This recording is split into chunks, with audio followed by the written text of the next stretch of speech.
ever wondered why your child can't seem to sit still? Why they're always spinning, jumping, rolling on the floor, bouncing on the furniture until you feel like you're going crazy? Or maybe it's the opposite. Maybe they avoid movement, get sick in the car, or cry when it's time to go on the swing. It's easy to label these as hyperactivity or sensory issues. But understanding what's really going on in the brain and what underlies all of these issues helps us know how to support them. It's called the vestibular system, and when you really understand what's going on, it changes everything. Imagine you were at a busy train station. People everywhere. Some talking, some yelling, noise all around.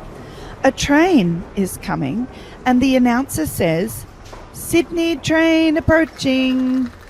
There is a chance that you will hear the correct thing, but you might misinterpret it, or worse, miss it altogether.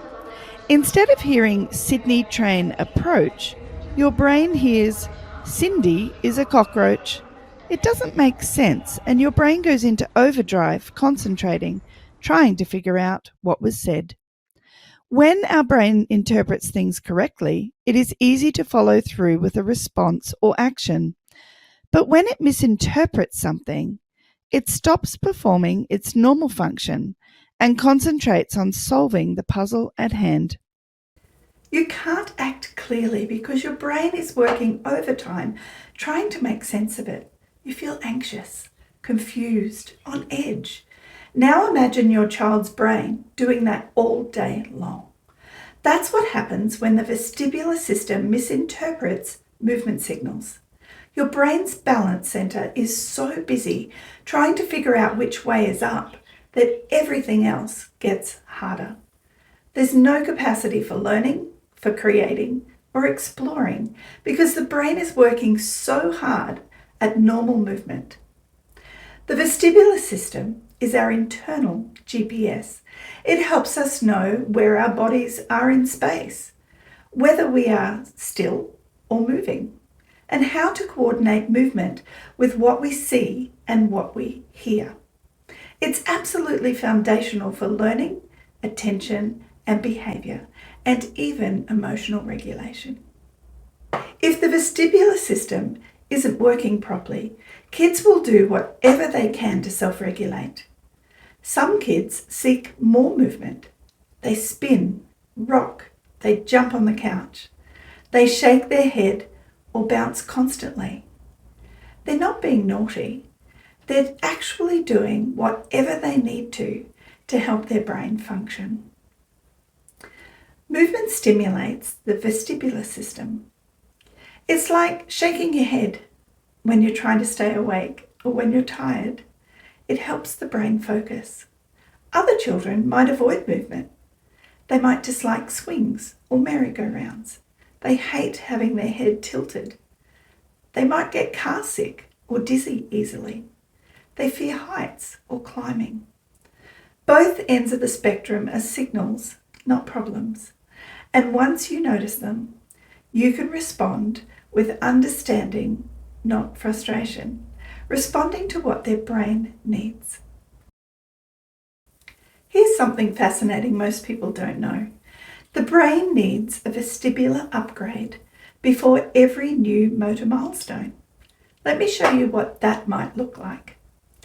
About 6 to 8 weeks before a toddler learns to jump, you'll often see them spinning in circles, endlessly rolling down hills, swinging constantly, hanging onto poles and twirling like a top.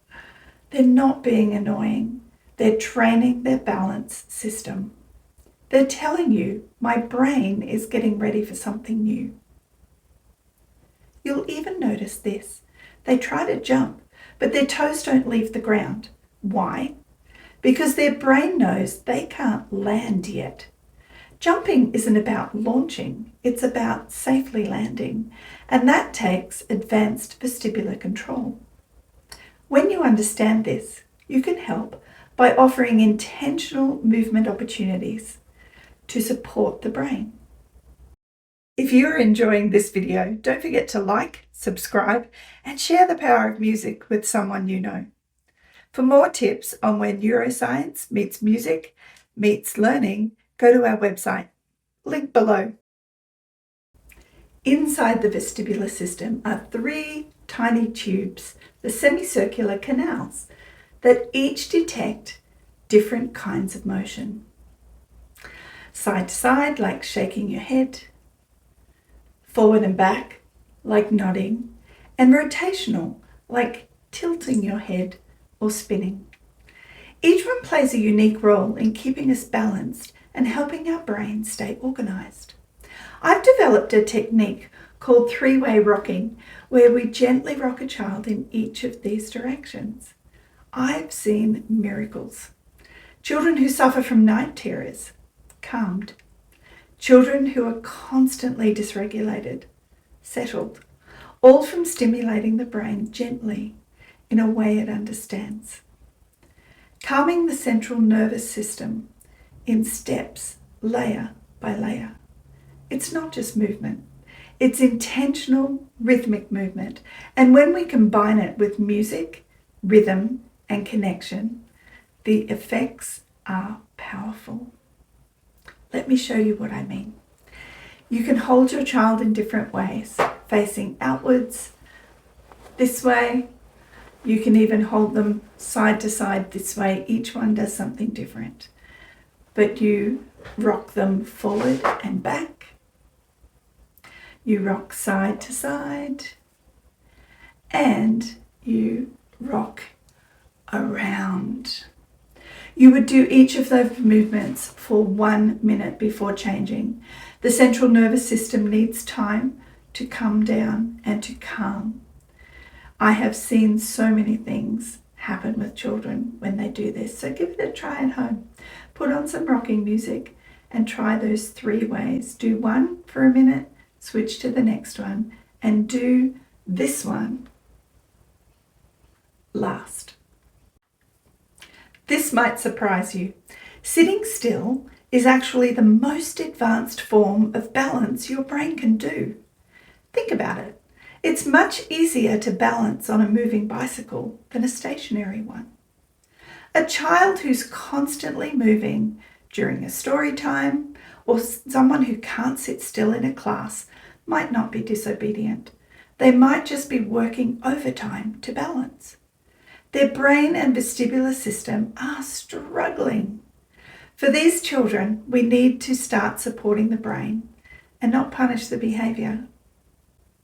So the next time your child spins, jumps, can't sit still, or maybe they avoid and don't cope with movement, ask yourself, what is their brain trying to tell me? The vestibular system is the gateway to attention, focus, and learning. When it's strong, the brain is free to think, learn, connect, and grow.